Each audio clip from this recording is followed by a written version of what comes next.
This is Live from the Table, the official podcast of the world-famous Comedy Cellar, coming at you on Sirius XM 99 Raw Comedy, formerly Raw Dog, and available wherever you get your podcasts. Also available on YouTube if you want a visual experience and see our beautiful faces, some more beautiful than others. Dan Natterman here, along with Noam Dorman, owner of the Comedy Cellar and rising star on X, formerly Twitter. I still call it Twitter. Perry L. Ashenbrand is here. And with us, via the miracle of teleconferencing, Jon Hoffman, policy analyst in defense and foreign policy at the Cato Institute. His research interests include U.S. foreign policy in the Middle East geopolitics, and political Islam. Here he is. Welcome to our show. So you wrote a column in Foreign Policy magazine called "Israel is a Strategic Liability for the United States. The special relationship does not benefit Washington and is endangering U.S. interests across the globe." Now, of course, as a rabid pro-Israel person, this kind of thing, hits me in the craw. But I do recognize, and I've always recognized, that this kind of, and you can disagree with me, as I regard as kind of Buchananite worldview, is something that, in certain contexts, I found to be, if not persuasive, really worth grappling with. And number two, we can't deny that in retrospect, some of the people who were espousing these views turned out to look pretty good years later, as these wars and the various things that they warned didn't turn out like the neocons and the liberals said they would. Do you think America was correct for getting involved in the Second World War? So, regarding the Second World War, my analysis would say, yeah, the United States was correct in getting involved in the Second World War. You had an actor, Nazi Germany, that actually was making a bid for regional hegemony and doing awful, god-awful things in the process. So, yeah, the way that I approach international affairs and U.S. foreign policy more generally is this idea of offshore balancing, this idea that if anybody in any region around the world, makes this bid for regional hegemony, makes this bid for dominance, then yeah, the United States should work with local actors to prevent such a bid towards regional hegemony, and that's precisely what we saw with World War II. So yeah. So how? But in World War II, the big problem was that we recognized the regional hegemony, or the attempt at regional hegemony, late in the game. Yeah. That if we had acted sooner, before it was as blatantly obvious as it was, we would have saved millions and millions of lives. And that's where the people I associate with your view, that's the risk, that they won't acknowledge something until it's so clear that it's really too late to react to it in a prophylactic way. So what do you say about that? How do you square that? Well, I mean, of course, hindsight is 20/20. But, leading up to World War II, the United States as a country itself, when it was founded, the founders wanted to separate the United States of America from the balance of power within Europe. It wanted to create this novus ordo seclorum, this, this new order for the ages that separates what's going on over here from balance of power politics taking place in Europe. So, for the first, majority of our existence as a nation, we tried to stay out of those, balance of power conflicts in Europe. World War I and World War II, were, examples of us getting, pulled into those conflicts. And, World War II, I've never actually sat down and said, oh, well, I agree or disagree. But, the case for getting involved in World War II was, in my opinion, pretty blatant. We were also attacked by Japan. So go on. I see. Right, but I'm asking about the fact that when Churchill was identifying the threat, and Czechoslovakia and all that, at that time our country was quite isolationist. Roosevelt was trying to angle us to get in earlier, and if Japan had not done us the favor of bombing us, who knows if when we would have been able to get into that war. I'm just trying to you understand what I'm getting at here is that because it's going to apply to Israel is that what would happen to Israel if we were to pull out of the picture, and when would we then know? Oh, it's too late now. Now we need to get in there. Like what? So, and I think the World War II question is I would think that would be the natural thing to study as a counterfactual, then to try to transpose it into other scenarios and to say to yourself, well, I mean, there's a lot of them. Like we were too slow to take care of bin Laden in retrospect, when many people were saying that we should. I think, comparing, Hitler's march across Europe to, the threats facing contemporary Israel are, pretty disconnected from one another. I think we're talking about, in the case of Nazi Germany, we're talking about a state actor with, massive resources at its disposal, with an intent on marching across Europe. And, when we look at the threats that, we can get into this, when we look at the threats that Israel faces today, no country in the Middle East has the military or technological prowess that Israel does. And the threats that Israel does face, primarily from armed resistance groups like Hamas, Hezbollah, so on and so forth, these aren't, I would argue, existential in the way that, Nazi Germany was existential for so many within Europe. Okay, so let's get to that. So first question is, just as a threshold question, if Israel were to be overcome by its enemies, is that in the American interest to prevent? In the American national interest to prevent, in your opinion? And by the way, if you say no, I won't hate you. I just want no. So I approach it from this. And I said this on MSNBC last week. If we were talking about Israel about to be pushed into the sea, this would be a very different conversation. But the fact of the matter is that Israel is not at any. No, just step by step. So you would say that it's in America's strategic interest to prevent Israel from being wiped off the map. I don't think that's at stake here. If it were. Well, we can play with hypotheticals all we want, but so what I'm trying to say, every president that is making strategic doctrine has to play with hypotheticals. You have to plan in advance. You can't just think about it for the first time when it happens.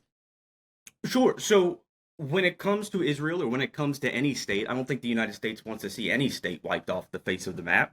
So when it comes to Israel specifically, when we take a step back and when we look at, the position that Israel finds itself in the Middle East, we see it's vastly militarily and technologically superior to its neighbors. It has 90 nuclear warheads. It's an advanced economy. So this isn't a matter of Israel about to be wiped off the face of the map. This is a matter of, and the fact that Israel's aligned with the vast majority of the governments in the region.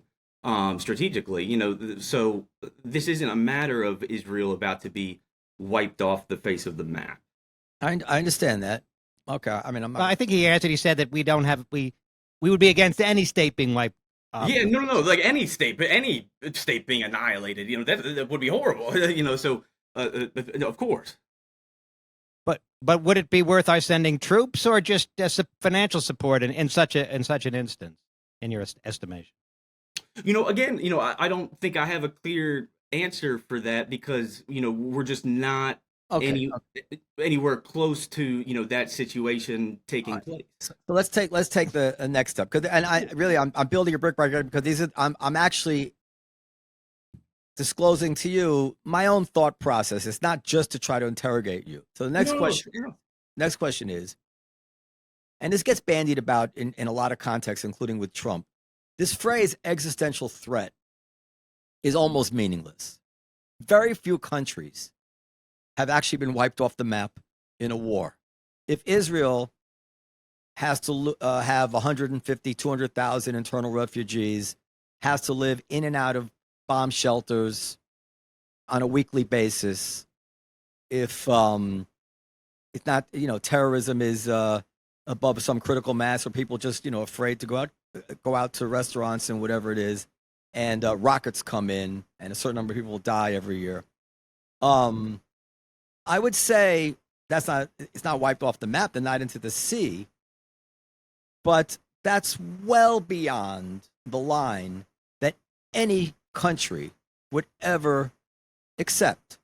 In other words, putting it is that if it has to be wiped into the sea for us to be concerned about it, that's really meaning we're never going to be concerned about it. The question is, at what point, short of being wiped into the sea, would you say that this is serious enough that we would want to entertain acting on behalf of Israel?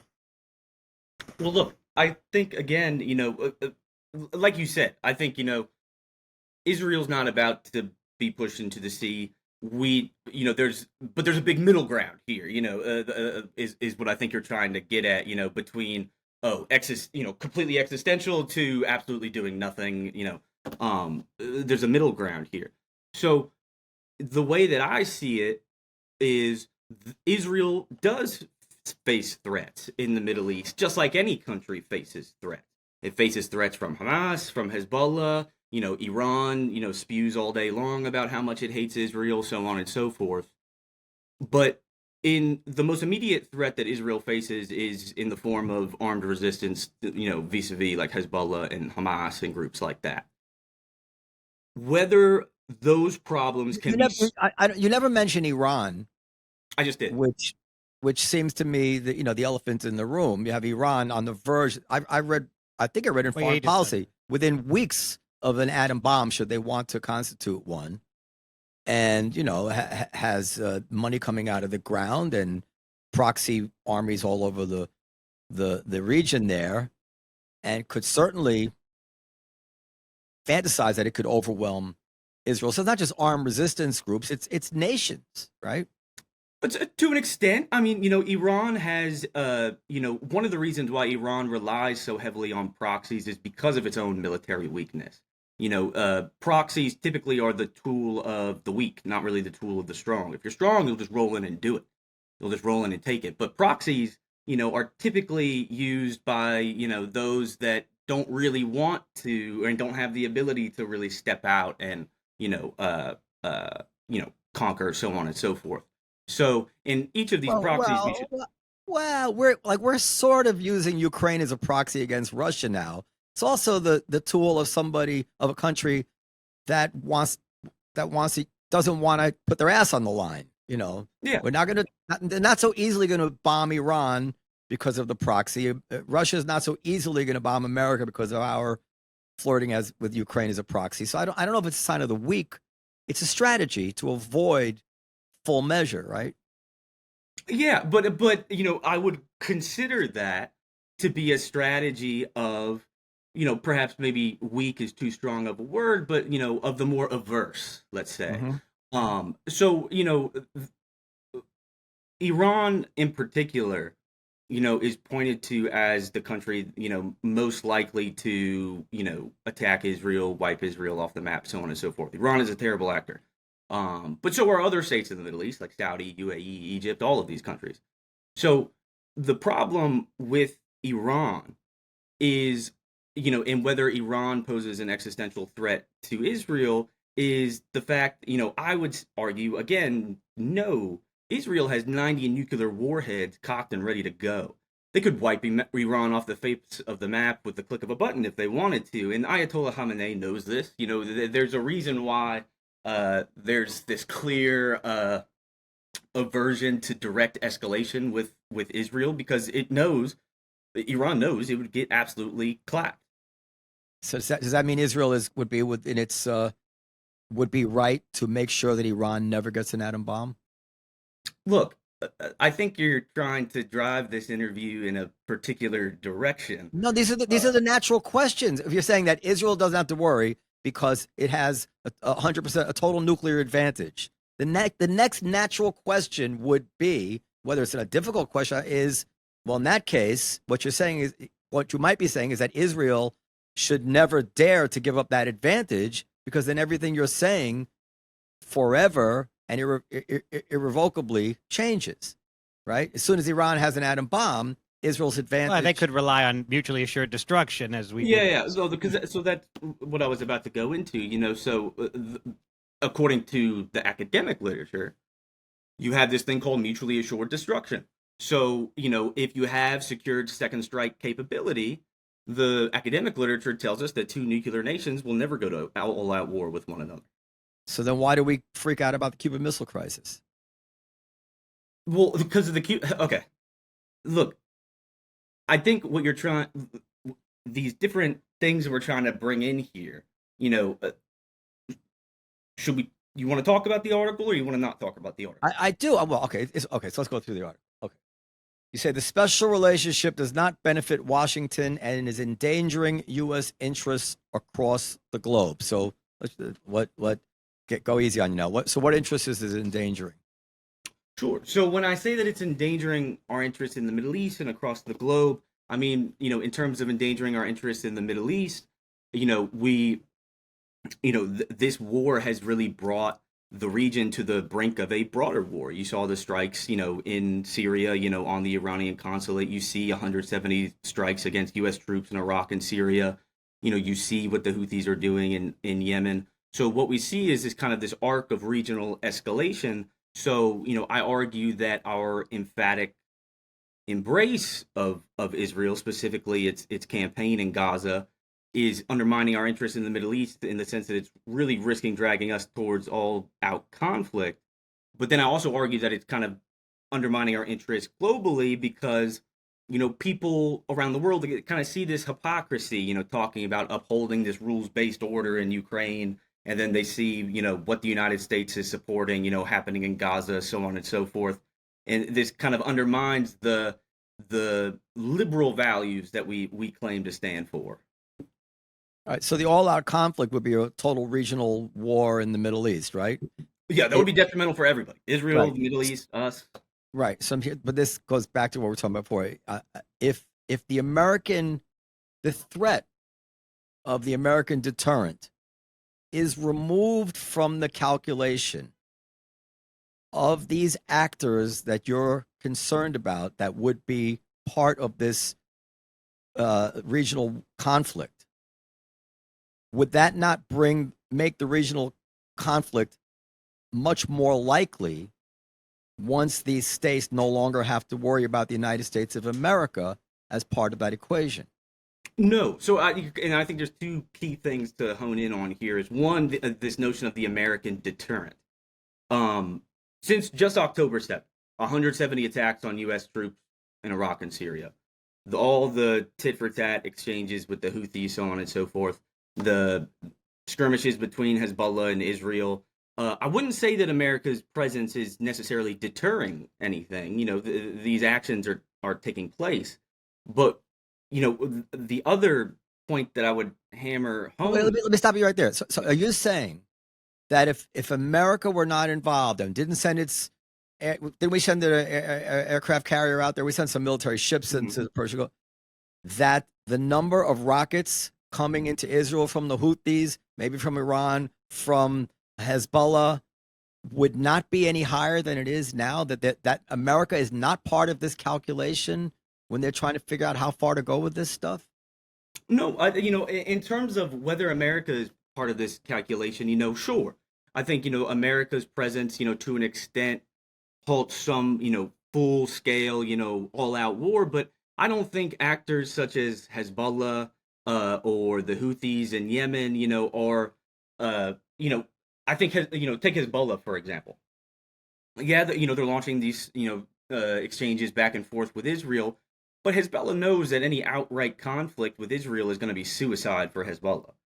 So there's an element of realism here that these groups, tend to punch above their weight, and are when we look at groups like Hezbollah, when we look at groups like that are in Iraq and Syria, like Kataib Hezbollah and all of them, none of them could or go toe to toe to Israel. So and I think that calculus, like on behalf of Nasrallah, knowing that this would be suicide for them, plays far more of a role than does the aircraft carrier sitting in the Why Mediterranean. didn't the knowledge of suicide, why wasn't that enough to deter Hamas? So and Hamas likely knew this was suicide. They likely knew that. So why wouldn't Hezbollah do the same thing? Well, because Hezbollah is different from Hamas. Hezbollah is operating in Lebanon. Hezbollah is part of the government in Lebanon. So, Hamas is, as an organization, in Gaza specifically, faces its own incentive structure that is very different than Hezbollah in Lebanon. So, also, I think, it's pretty clear that, Hamas launching this attack, they knew, that some retaliation would come from this. They were pretty aware. They planned this for 2 years. So for Hamas, this is a different calculation than it is for Hezbollah. Are you, now you may know stuff I don't know. Are you so confident of that if you had to make a decision as a head of state vis-a-vis, the safety of your state, the safety of your family, that you would say, well, I know Hamas, we weren't able to deter Hamas. I know that Hamas was ready to face the suicide, as you put it. But I'm so sure that Hezbollah is completely different in terms of their brand of radical Islam, that we don't have to worry about that. They would never do what Hamas did. To what degree of confidence, like put a number from 1 to 100, what degree of confidence do you have in that difference of the two organizations? In terms of the difference between Hamas and Hezbollah? Yeah. So I don't think there is, a number that you can quantify this difference between the two. But, what I mean is that these two organizations, when it comes to the incentive structures that they face, in Lebanon versus in Gaza, no, I if I'm Benjamin Netanyahu or anybody sitting in Israel right now, I don't, if I'm an advisor to them, I'm not. I'm an advisor, where I, advise U.S. foreign policy. But if I was talking to Netanyahu or Gantz or any of them, then I would say, no. I think Hezbollah has a clear aversion to getting involved in all-out conflict with Israel because they know it would be absolute scorched earth, the end of Hezbollah. Then why do they have 150,000 missiles? Most of them are something precision guided.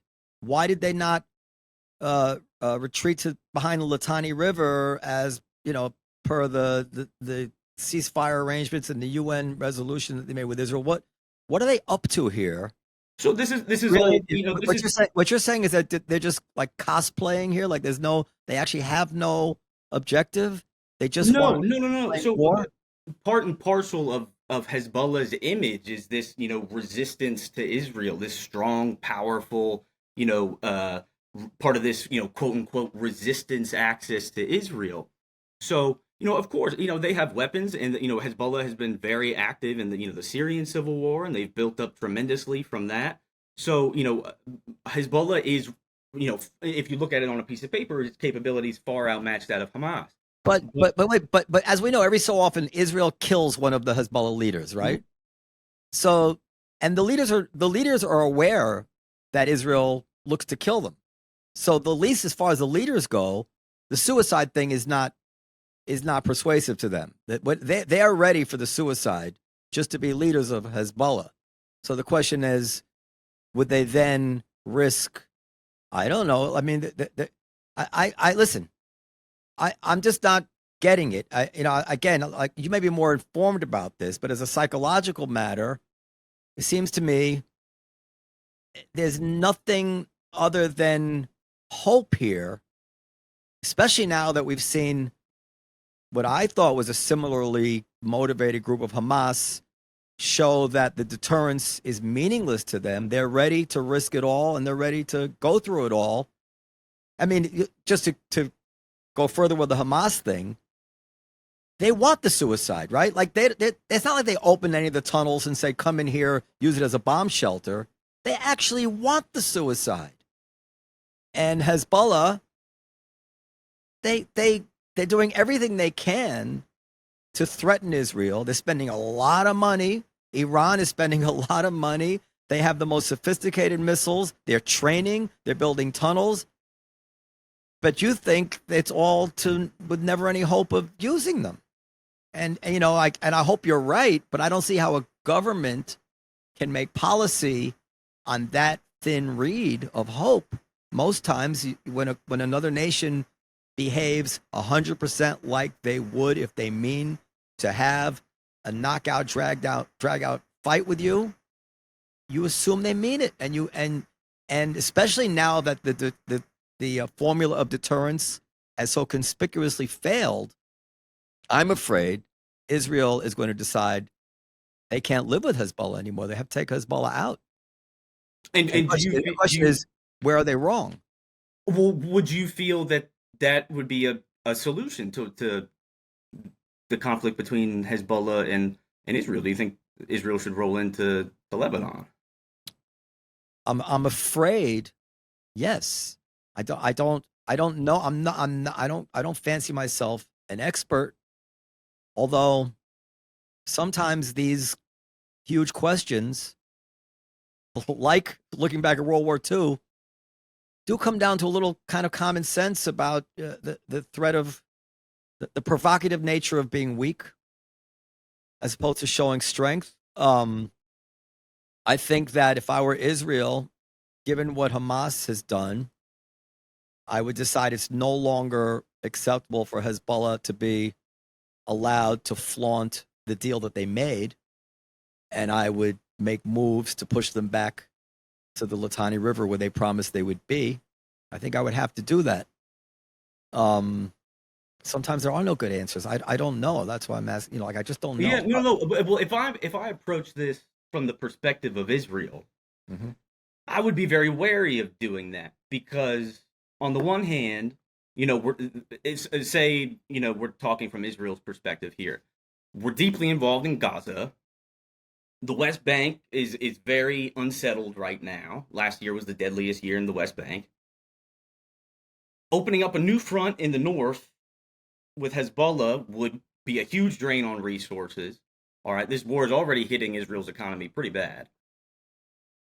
Then once you open up the second front in the north with Hezbollah, then you could theoretically run into other issues as well, whether groups in like Syria and Iraq then at that point decide to get involved. And what you could have then is Israel finds itself rapidly overextended. So let me tell you why I think you're wrong. Sure.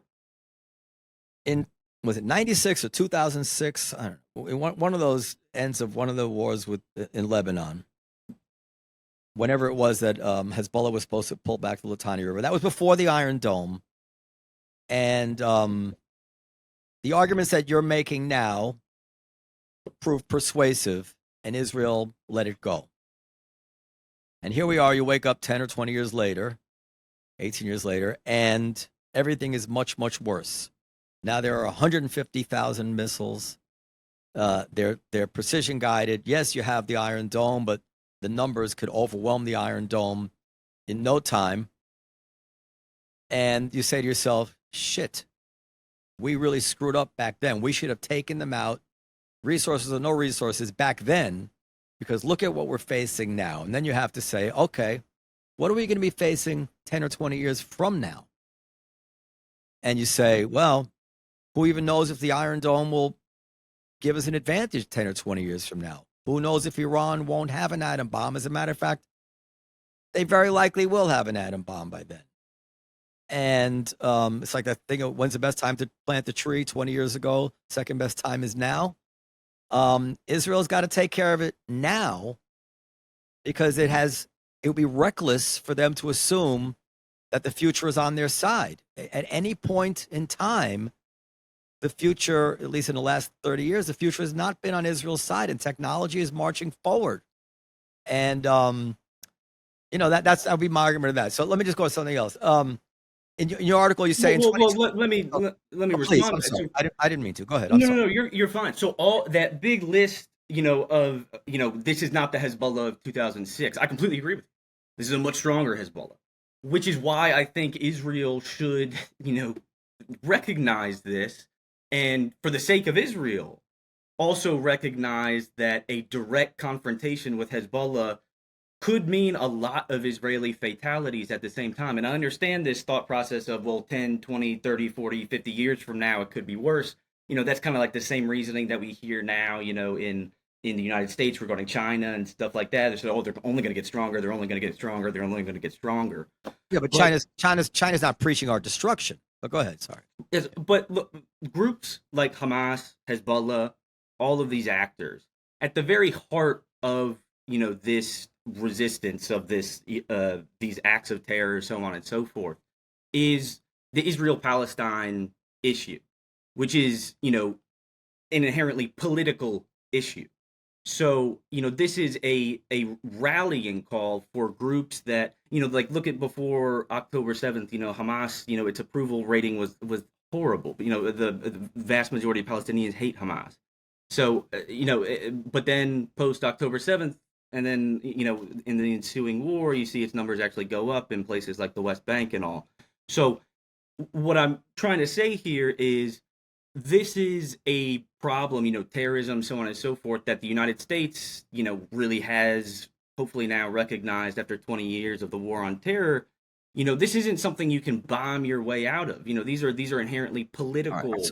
So let me ask you two questions. And the first question is, given everything you're saying, I'm presuming that in 2006, you would have given Israel the advice not to take Hezbollah out. My question is, in 2024, would that have been, looking back on it, would that have been the right advice to give in 2006?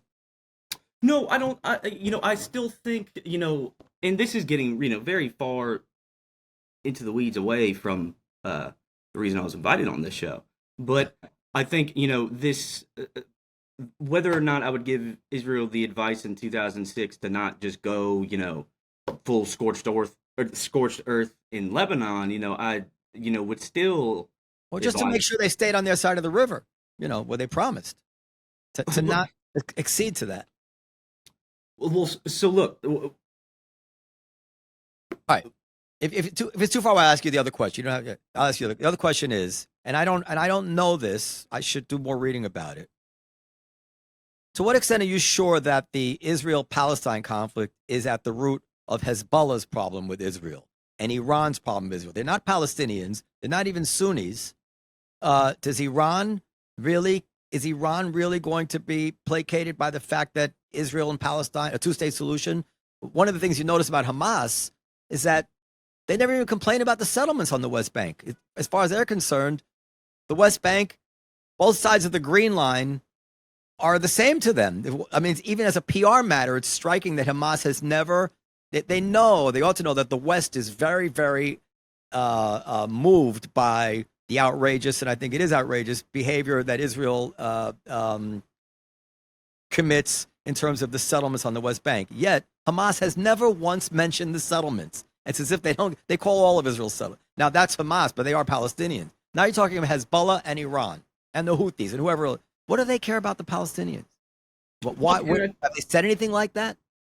No, so I think that the Palestinian issue is still very core to, these groups such as Hezbollah, the Houthis now, because for many within the region, the issue of Palestine is a projection of their own struggles against illiberalism and this broader order within the Middle East. So, yes, I do think that, a genuine solution to the Israel-Palestine conflict, whatever that looks like, I don't claim to have the answer to that. But we'll leave that to the Martin Indyx and them of the world. I don't claim to have the answer to that. But yes, I do think this plays a very central role in their calculus, and you have to look to these actors are pretty unpopular. The Houthis, Kataib Hezbollah, Hezbollah proper, so on and so forth. So this ability to use Palestine as a rallying call, often gives credence to bad actors and groups that really shouldn't be given credence. Right. All right, I'm just looking something here in your article. I thought you did say something about the two-state solution, but maybe I'm I talked about the Netanyahu's proposed plan and then Biden's proposed plan, the pathways or yeah. quote unquote I mean, pathways. Yeah. you did touch on something. I can't find an article this No, no, second, no. which I see. Thomas Friedman does this as well. They say, well, if only Israel would then, get serious and make moves towards the two-state solution, where Tom Friedman puts, which the Palestinian dream of a two-state solution. And I feel like there is no evidence of a Palestinian dream of a two-state solution. I'm wondering if you think that a critical mass, by critical mass I mean enough Palestinians such that if there were a two-state solution, they could guarantee that it wouldn't turn quickly into another Gaza with rockets coming in. Is there a critical mass of Palestinians who want a two-state solution under any terms? Yes, no, I would argue yes, and I would argue that the groups that we're most familiar with, like Hamas and so on and so forth, they get the vast majority of the media attention because of the horrible things that they do. But no, the average Palestinian, wants a genuine two-state solution to this. Neither Israelis nor Palestinians will know peace or security, so on and so forth, until they both have it. And that's what I was trying to get across in the article here is, how we actually get towards a two-state solution, or many talk now about a one-state reality that we're faced with. These debates are pretty intense in academic and policy circles. How we get to that endpoint, considering settlements in the West Bank, considering that a lot of the Palestinian community is fragmented in terms of what a two-state solution would look like. Same thing on the Israeli side. I think there's a lot of roadblocks here, and there is no magical solution. But how there has to be, at the end of the day, a political solution here, or else we're just going to keep seeing this cycle that we've seen over and over and over and over. Yeah, but we've seen. I mean, we see Sunnis and Shiites fighting for 1,000 years or whatever. I'm not an expert. There seems to be no solution to that. I have to say I don't like that. I don't like that framing, because Sunnis and Shias have not been fighting for thousands of years. I teach a class on political Islam at George Mason University. I myself am a convert to Islam, and I'm Sunni, and I don't have beef with any Shias. I'm white, and I have no beef with black people, but I know that there's racism. I mean, I wouldn't personalize it to you. Hundreds of thousands. Well, okay, listen, I don't know the history, and to be honest, so I shouldn't have said something I don't know, but I do know that in my lifetime, there's hundreds of thousands, if not millions, of people dead in tribal violence that has nothing to do with Jews throughout the Muslim world. Hopefully that fever will break, but I don't think I'm being, as they say, Islamophobic by pointing out the fact that tribes have a lot of violence. I mean, I've been reading Seven Pillars of Wisdom, the T.E. Lawrence book, and he discusses he couldn't even get different tribes to stay near each other in the encampments as they were going to fight the Turks. It was impossible to get them to come together because the clannish type rivalries were so deep, and it doesn't seem to be different today. I know people think that the one tribe they'll live side by side with is Jews, and I hope that's true. Although I will say, as a note of optimism, that in Israel, more Arabs and Jews actually do live quite nicely together. They have some friction, but they live quite nicely together. And in America, in New York, Muslims and Jews actually get along very nicely. So I'm not without hope, but it's the polls seem to show that if there were elections in the West Bank, Hamas would likely have won, and people say that's the reason that Abbas most likely canceled the elections a year or two ago. And I use the term critical mass because I do believe that a day-to-day Palestinian, I hope that it's true, and I'm ready to believe that they want, a nice future for themselves and their children, like every human being, and they want to live in a peaceful two-state solution that they think is fairly arrived at. But a critical mass means that Hamas can't take over in a coup or simply have its own, like in Mexico, like some area of the land that it's, the government can't control.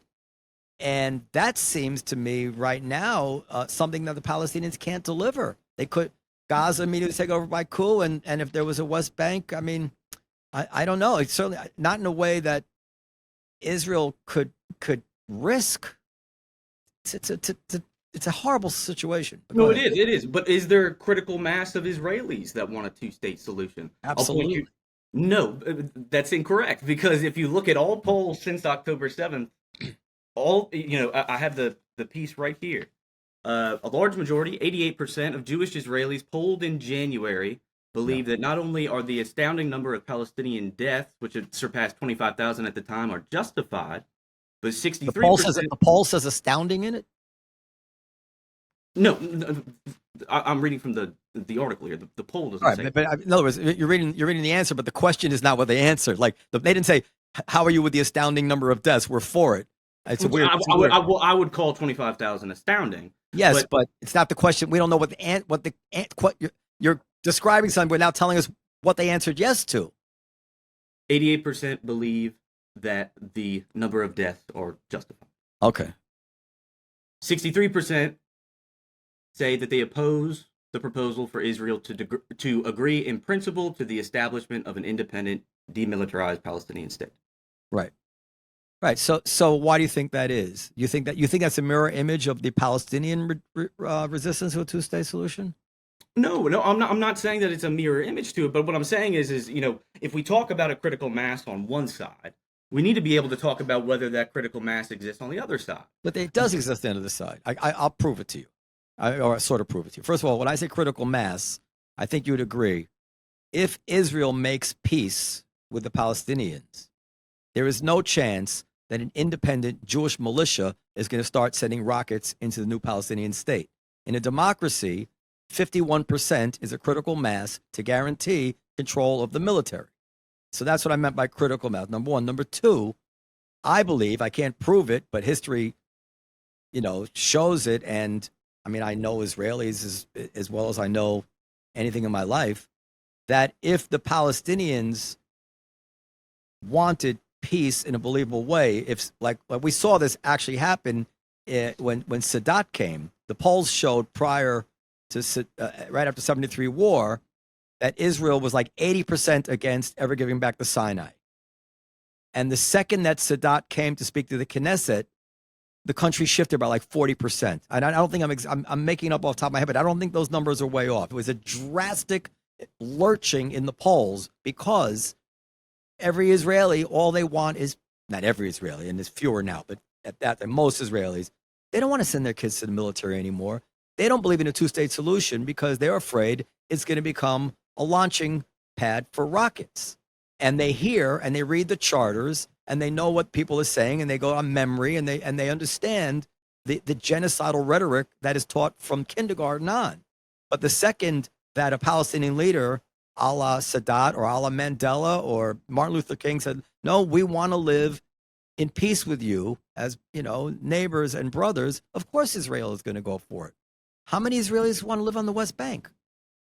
There's 700,000 settlers in the West Bank. Right? Yeah, but most of those are not religious. Most of those are living there because there's tax breaks or whatever. There's a small large part of them are religious. I mean, come on. No, you'd be surprised. Look it up after. I found this out recently and I didn't know it. I was shocked. Apparently, there's apartments. There's many other reasons. But yeah, and the religious people. I know a settler. We're getting way off subject, but I know a settler, somebody I grew up with, who became he was Jewish, but he became a convert to radical Judaism. And he lives in a settlement somewhere near Jerusalem. And I asked him, what are you going to do if the country makes peace and they want to pull out all the settlements?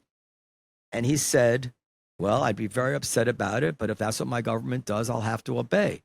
And I said, is that the general feeling of the people that you live? He says, absolutely. Now, I'm sure there's other crazy, I don't know what sect of Judaism, I'm no expert, I know there's different ones, and I know they fought tooth and nail in Gaza, and I'm sure some would fight tooth and nail on the West Bank. But in general, in the overall, and by the way, time is the enemy of this because the religious Jews have many more children than the secular Jews. I could just tell you, as someone I feel who was in touch with the Israeli people, if God were to come down and tell them, I promise you, if you make this deal, no Jew will ever die again at the hands of an Arab, 90% of Israel would sign on a dotted line. If God came down and told the Palestinians, I promise you that no Palestinian will ever die again, they're like, that's not our problem here. We want that land. We're not, this is, our issue is not that we think they're trying to kill us. Our issue is they shouldn't have come here in 48 or, in the turn of the century. They shouldn't be here at all. And we want them out. And by the way, our religion teaches us they should be out. So not mirror image, in my opinion. Your response? No, my response is that, one, I didn't try to make it that they're a mirror image. Two, I think, this framing of God coming down and telling, one side or the other, you're going to be safe is a little out there. I'm just trying to make a point. I'm saying if you had I get what you're saying. If you had absolute certainty, is what I'm saying. Yeah. That's what I meant.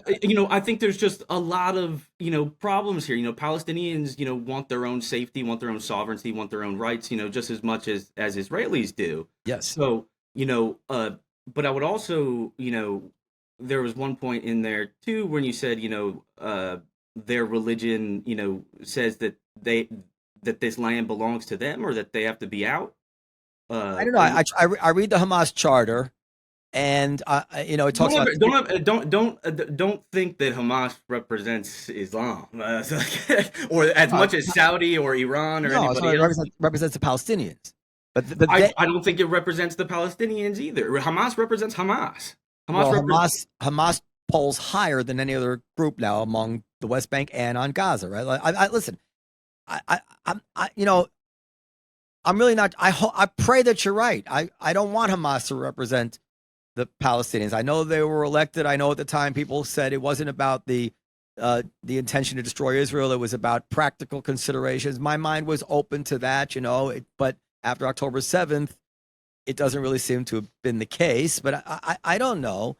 But I'm only saying that if you read that charter, it talks about three rings of this. Is the nationalism. I forget what the second ring, and then there's the nationalism. There's the, what was it then? I forget the third ring, but one of them is Islam. One of the rings of justification for wanting to destroy Israel was an Islamic belief. So, well, look, yeah. Whether it be Hamas, whether it be any group, all of them twist and bend religion for their political purposes. Same thing here in the United States. Same thing in Russia. Same thing in China. We see it everywhere. My dissertation is on this. The state manipulate or the manipulation of religion for political ends.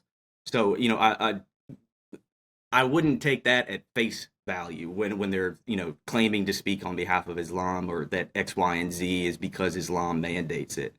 But no, I understand what you're saying. What happened on October 7th was horrible. Okay, it was three circles. The Palestinian circle. It was the Palestinian circle.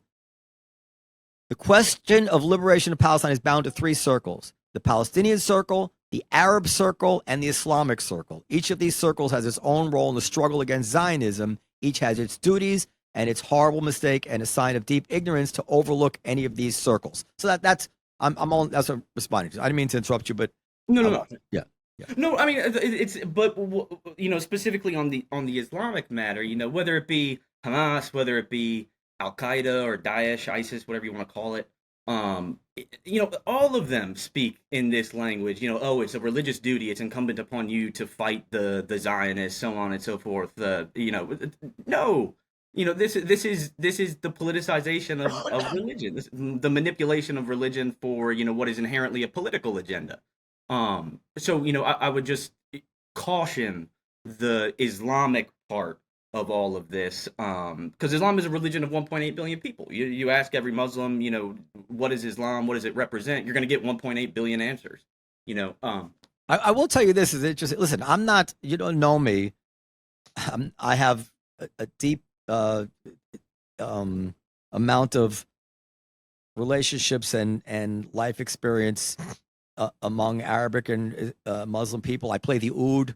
I played Arabic music growing up. I'm definitely no expert in Islam or Muslim people on the other side of the world, but I can tell you with full and sentimental sincerity that Muslim people on this side of the world are beautiful people. And like I've said on this show before, if I only knew the Muslim people that I've met in my life, and then you told me what was going on in the Middle East, I'd be like, what are you talking about? That can't possibly be true. I know all these Muslim people. But that should show right there Yes, that yes. it's political. It's all political. Yeah, You know, well, it's or maybe it's because political here. But whatever it is what it is. In other words, I understand, and I've heard, and I just had a conversation with my friend Hatem, who I recognize the sentiment of what you're saying in what was paining him. He's Arabic, he's half Kuwaiti, half Egyptian. That these people don't speak for him. He's Muslim, and these people do not speak for him, and it bothers him deeply. And I don't challenge him on that. They speak for themselves, but whatever it is, their interpretation of the religion that animates them, that is the interpretation of the religion that Israel has to deal with. Israel can't say, well, you guys are all interpreting Islam wrong, so we don't, so this disappears. It's like communism. I mean, is communism what Karl Marx wrote, or is communism what the various communist governments say it is? It is what they say it is in terms of dealing with it, and that's what Israel's up against, But again, what I would bring this back to is, confusing, these, the politicization of religion and, and so on and so forth, for what is at the root cause of all of this, which is the Israel-Palestine conflict, which is inherently political. Both sides manipulate religion for their own advantage in this conflict. The Israelis do it just as much as the Palestinians do. Not just as much. A huge number of Israelis don't even mention religion. They're not religious at all. There's no. Have you been to Israel? No, I've not been to Israel. It's not not even in the same universe of religious impact on society. But by the way, Dan's going to ask you a question. I just want to think. I'm not going to do that. I want you to double check your article, because I looked it up. Israel does not get any economic aid anymore, only military. Now, of course, money is fungible, so you could say that whatever military aid they get comes out in money they can spend on the economy. But up until like 7 or 8 years ago, it drastically, the curve goes drastically down through the 70s, 80s, and 90s, and eventually, I think in the 2000s, it zeroes out. So, well, this is a question for anybody, but how is the what's the best explanation for the United States strong connection to Israel? Is it the evangelicals? Is it? I mean, of course, there are many people that blame the Jews themselves as manipulators, and but leaving that conspiracy theory aside, is it the evangelical constituency, or is it just that we feel we have shared values with them? Or do we feel we have sympathy for the Jewish cause because of Jewish history? What's the best explanation for our relationship with Israel? Sure. So I think it's a confluence of all those things you mentioned, except for the one about the Jewish people somehow running the world and things like that. But all the other things that you mentioned, I think it's a combination of all of them. The evangelical community, this kind of historic guilt on behalf of the West of what happened in World War II, in the Holocaust and so on and so forth. I think it's also, what also plays a key role here is, within DC, pro-Israel organizations and supporters and so on and so forth, they pump a lot of money into DC, directly into campaigns, indirectly into think tanks, and bless you. And it's not just Israel, it's Saudi Arabia, it's the UAE, it's Egypt.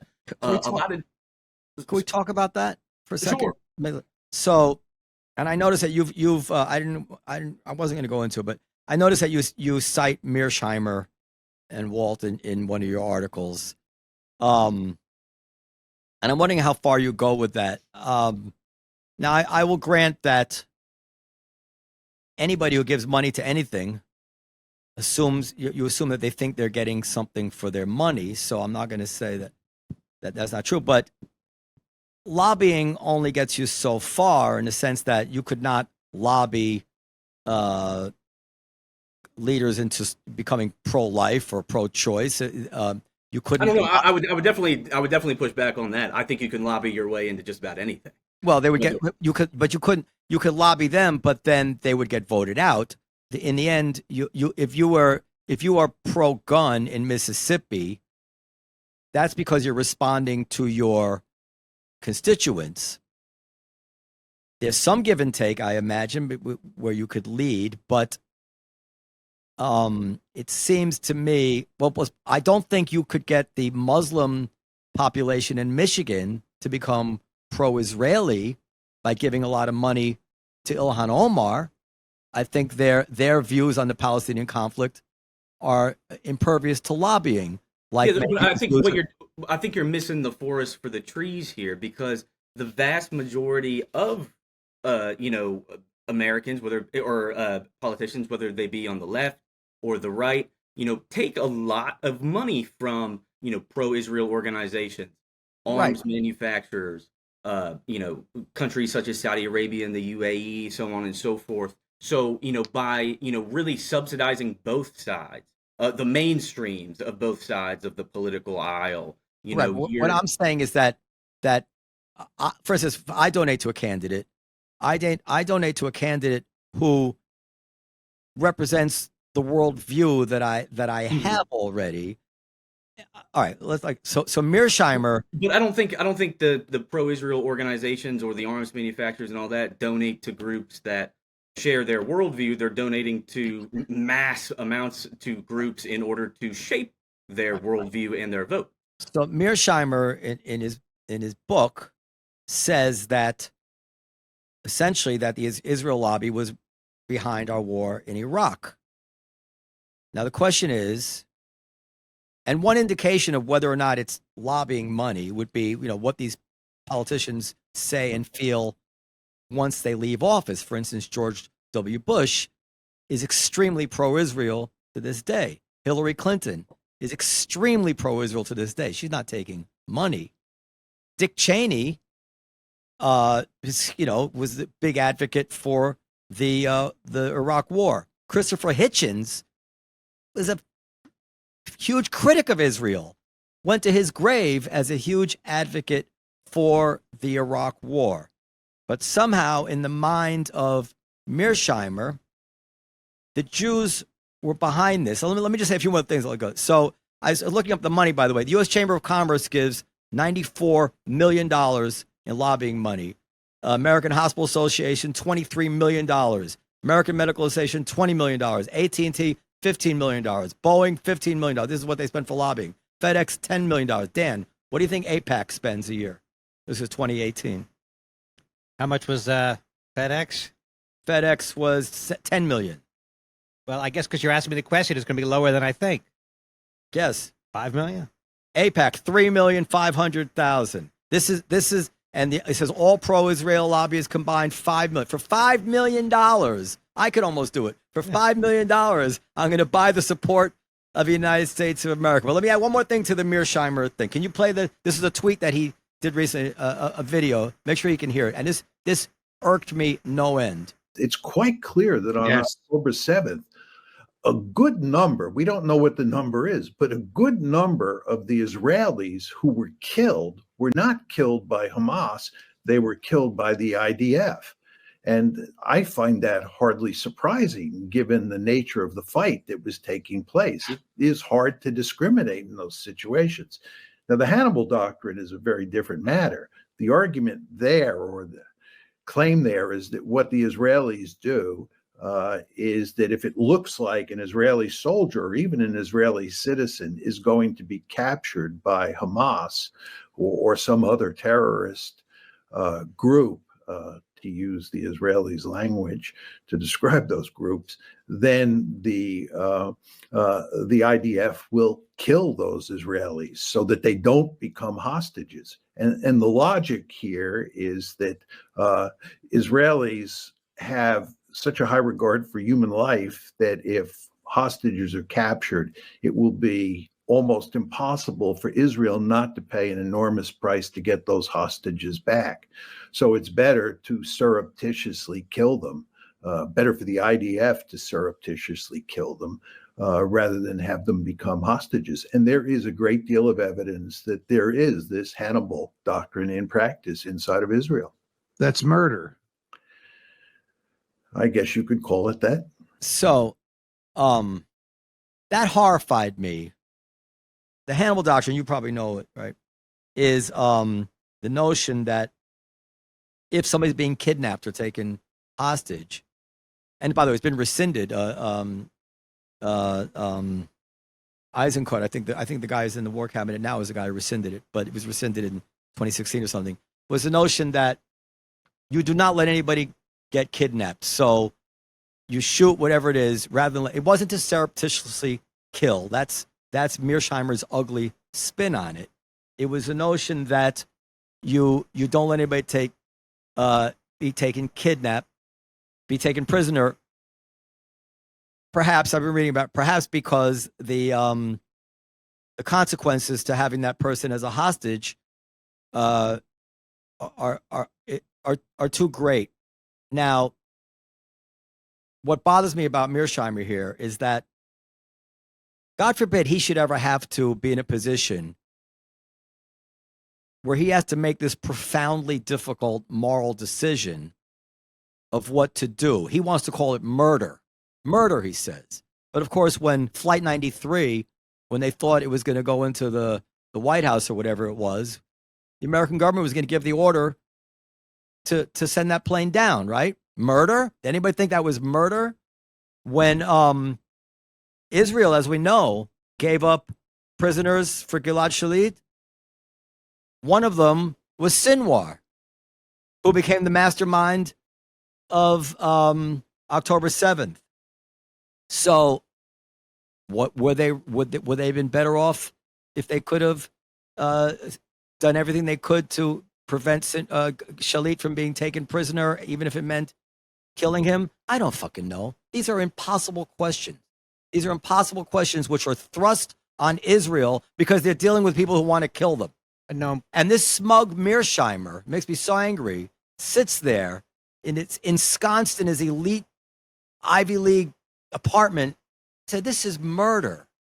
As if there's some evil intention here other than a country trying to figure out the unsolvable philosophy hypothetical of what is the thing to do here. Are we better off throwing caution to the wind, and even if it means the hostages getting killed, we try to save them, prevent them being taken kidnapped? Or do we lose 1,200 people 10 years later because we didn't want to? This is, so all I'm saying, and I know I'm talking a lot because it's emotional for me, is that this guy Mearsheimer, if the jury was out on where he was coming from on this expose of the Israel lobby, this to me puts him over the edge. This is an animus. And again, if people just listening to it and didn't see the video, the smile, the curl of his lips, where he said, where he was happy to endorse that it's murder, and the lack and the total shallowness of the way he approaches this subject, I would stay clear of Mearsheimer if I were you. I just didn't get quite the same impression that you got. The guy said to him, "Well, that's murder," and he said, "I guess you could call it that." It didn't sound to me like Mearsheimer was all in on that characterization necessarily. Why was he bringing it up? Mearsheimer was the one who brought up the whole thing. He starts by saying, what was the first part? What was the first part? Well, first part he was talking about that a lot of the Israelis were killed by he said first IDF. That's right. First he says a large number or a sizable number. Now I think we know that it's likely that, or maybe even certain that some people were killed in some crossfire. I've never heard that it was a sizable number, some number. He says it's a significant number, but he says, but I wouldn't expect otherwise because there was a firefight. But so he said that's what's understandable. But this other thing is not acceptable, and his attitude is that maybe a lot of these Israelis were killed because Israel shot them all. And then the host says that's murder, and Mearsheimer could say, no, that's not murder. They were in an impossible situation. That's what you would say. He says, I guess you could call it that. Would you, if you told that story and the guy says to you, so I guess it's murder, would you have said, yeah, I guess you could call it that? Who would say that? I'm trying to think what I would say. You would say, no, I didn't mean it was murder. I would probably say it's a horrific. Yes, of course, a million things you would say other than, yeah, I guess you could call it that. Anyway, you have a question for our guest regarding that video. Sorry to make you have to sit through that, but you tell us about that, then we'll let you go. Go ahead. Look, if you want to talk about Jon, I would just have Jon on the show. He won't come on the show. But did you ask him? Many times. If you could hook us up again, because I would like to ask him why he's so eager for Ukraine to cede 1/3 of its territory, but then thinks the Palestinians should stand pat. But go ahead.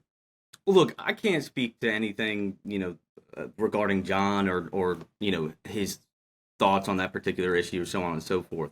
But what I was trying to do with this piece, specifically the part where I talk about, the lobbying and more indirect influence, like funding of think tanks and stuff like that, is to show that not just Israel, but countries across the Middle East, special interests here in the United States, like arms manufacturers, big oil, so on and so forth, have a vested interest in the United States pursuing status quo policies in the region. So, what I tried to highlight with that part is, there are a lot of structural barriers to trying to tweak and adjust U.S. foreign policy in the Middle East, and that's just one of them. Yeah. Well, I would say this. This is an interesting question. I'm going to give you I'm going to cede some ground to you here. There are a whole lot of issues which the American public is oblivious to, and this could include weapons issues, military issues, foreign policy issues, that you buy off a congressman and he sticks something in a bill that's favorable to your interest, and the American public is not the wiser for it. And we see this all the time, actually. That, to me, is quite plausible, if not almost certainly true. That's quite different than being able to buy the affection of the American people through lobbying, which is another thing which is implied. Where Who's implying that? Where a politician is, or if the American people feel pro-Israel, I don't think that's because of lobbying. And as a matter of fact, we see that as people get younger and younger and younger, they're becoming less and less and less pro-Israel, despite the lobbying. And older people lived at a different time, closer to the Holocaust, when fewer ugly things were being taught about Israel, when universities didn't teach settler colonialism. You could pile on a whole bunch of reasons why older people would be more disposed to Israel, older people more religious people are more disposed to Israel. There's a million reasons. But I would say that the current anti-Israel intersectional kind of sentiment that we see in people under 25 or under 30, I'm going to predict that will also be impervious to lobbying or Jewish money. I don't think anything can be done about it. Well, first, I have never used the term Jewish money. I use and will never use that term. Second, there's a difference here, and what we're talking about is and what we're seeing is a disconnect between the American public and political elites in Washington. So when I talk about lobbying, when I talk about influence and knowledge production and these types of things, I'm talking about how they're influencing decision makers, not really the American, Joe Schmo on the street. So, when we see, like younger generations, for example, of which I'm part of the younger generation, turning more, sympathetic towards the Palestinians or, turning more critical of Israel, so on and so forth, will lobbying impact that? No, because these are sentiments that are being changed among the American populace. But where lobbying and knowledge production and things like that, really hold their influence is in elite circles in DC, where things are getting changed. Like I think just the past almost 6 months, regarding the war in Gaza has kind of shown this. The majority of Americans favor a ceasefire. The majority of Americans are critical of Israel's military approach in Gaza. But there's always been a disconnect between foreign policy behavior in Washington and the American people. Foreign policy is one of the most undemocratic elements of American politics. If there were no pro-Israeli lobbyists, would we have gone to war in Iraq? If there were no pro-Israeli, so I think the part going back to the conversation about Iraq that is really missed here is so much of the invasion of Iraq was also part of this post-Cold War, idea of American liberal hegemony. You had the neocons, you had the liberal internationalists who had this idea of really, going out and using force to remake the world in our own image. So, whether or not, we would have invaded Iraq without lobbying from, pro-Israel organizations in DC, yeah, Israel was part and parcel to the intelligence saying that Saddam Hussein had weapons of mass destruction, but so was a million countries, but yeah. But what I'm saying is that this notion of America going in to the Middle East, into Iraq more specifically, was very connected to this idea of American exceptionalism and American. But as a matter of because if you read Mearsheimer and Walt, they would imply that there's but-for causation here. Is there anything but for the fact that Israel has lobbyists? You would, you're just going to speculate. This would be different in American policy, in American war. What would be different if there was never a dollar in pro-Israel money spent? What do you think would be different? I don't know. That's impossible to answer. But is there you don't have any gut? Mearsheimer and Walt would say they don't think we would have gone into Iraq. They think that we'd be. I don't think Mearsheimer and Walt say that, though. Well, then what they write that? What was their book about? Their book was titled "The Israel Lobby," and they were talking about how it, moves the needle in D.C. and so on and so forth. Move the needle how?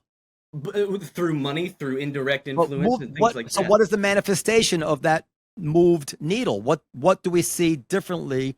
What do we see that's different than would have been if not for the Israel money? Look, I think this attempt to link like some sort of causal, A to B from, money associated with those that are pro-Israel and outcomes in the Middle East, yeah, it influences, of course. So what would be different? What would be different is, I think the United States and, should not pursue a U.S. Middle East policy that is influenced by the interest of any other nation in the Middle East. Not Israel, not Saudi, not Egypt, not Turkey, not Iran, not anybody. My approach is approach the Middle East solely from a perspective of American interest, which, I say it in the piece, is at its very basis the safety and prosperity of the American people while trying to. I understand that, but George W. Bush administration, Dick Cheney, those guys. Do you think their policy would have been different if not for Israel money? Look, George Bush and Dick Cheney, the decision that they made. Look, you invited me on the show to talk about the article. Okay, we can stop. I think it's a fair question because the article refers to Mearsheimer and Walt, refers to Israeli lobbying, and I didn't mean it to be a hard question, except it turned out to be a hard question. Is to say what if the money that Israel gives or pro-Israeli lobbyists give is significant? One would expect you to be able to say it's significant because if not for that, but no, this would be different. So how do you explain a pro-Israel policy? Do you explain it by the evangelical community, or the same question I asked our guest? How do you explain our actions vis-a-vis Israel? Which actions? Our support for Israel, our military aid. Generally, if there is a country that is democratic, let's leave. I know the bubble over here is the West Bank, but believes in civil liberties and all the things that Israel does, wherever it is in the world, it would be the huge exception rather than what is the rule that we were not their ally and extremely concerned about their well-being. Number one. Number two, until recently, obviously the Middle East was of the utmost strategic importance to us, and maybe that's changed. You mentioned that Trump mentioned that it changed because, although I don't think it actually has changed, if I as I'm saying it, that we were hugely oil dependent on the Middle East. One of Mr. Hoffman's arguments is that because we're not dependent on oil anymore, our only interest in the Middle East is to protect Israel. But I don't believe that's true because the price of oil in America is still completely controlled by the price of oil in the Middle East. Well, both of those statements are incorrect. One saying that I said that oil is irrelevant, and two, that oil is dictated solely by, controlled by. You did. Where? No, you did say that. Where? Well, so many words. You said in 2020, then President Donald Trump cut through some of the fog, admitting that we don't have to be in the Middle East other than we want to protect Israel. I went and looked at the speech that he said that. He was talking about the fact that we are self-sufficient in energy. He basically says we're self-sufficient in energy now. The Middle Eastern countries don't have us by the, he didn't say balls, but they don't have us by the balls. And then he says, we don't even have to be in the Middle East anymore other than we want to protect Israel. And then you quoted that. Those are Trump's words. Yeah. Well, but you're saying he cut through I'm not. I did not quote words. No. So I'm not quoting him and saying, "Oh my God, Trump is right." But the whole idea of being energy independent, especially when it comes to oil, is kind of it's a misplaced debate because oil is a global commodity, regardless of how much oil the United States imports from the Middle East. Well, then maybe you didn't. Maybe you got the Trump remark from somewhere else. You didn't realize that was the context. If you knew that was the context, and what you're saying, you wouldn't have written this, in my opinion. Well, that's a great opinion for you to have, because I'm saying. Did you know that he was talking about that we don't have to worry about the Middle East anymore because of oil? Yeah, no, I know that he mentioned the part about oil. I don't agree with that at all. Why do you think I didn't include the paragraph is, according to Biden, if there were no Israel, we'd have to invent one. But in 2020, then President Donald Trump cut through some of the fog, admitting that we don't need to be in the Middle East other than we want to protect Israel. But Trump was speaking vis-a-vis oil. So, okay, well, let's take it a different way. Then what was Trump saying that you thought was cutting through the fog? No, about how much of an outsized role U.S. support for Israel plays in U.S. Middle East policy. But do you agree we don't have to be in the Middle East other than we want to protect Israel? No, so we have strategic interests in the Middle East, such as maintaining the free flow of oil. That is still a strategic interest. Making sure that the Middle East doesn't become a hub of terrorism to strike the United States. And three, preventing the emergence of a regional hegemon, somebody that would come in and dominate the region, so on and so forth. Mm-hmm.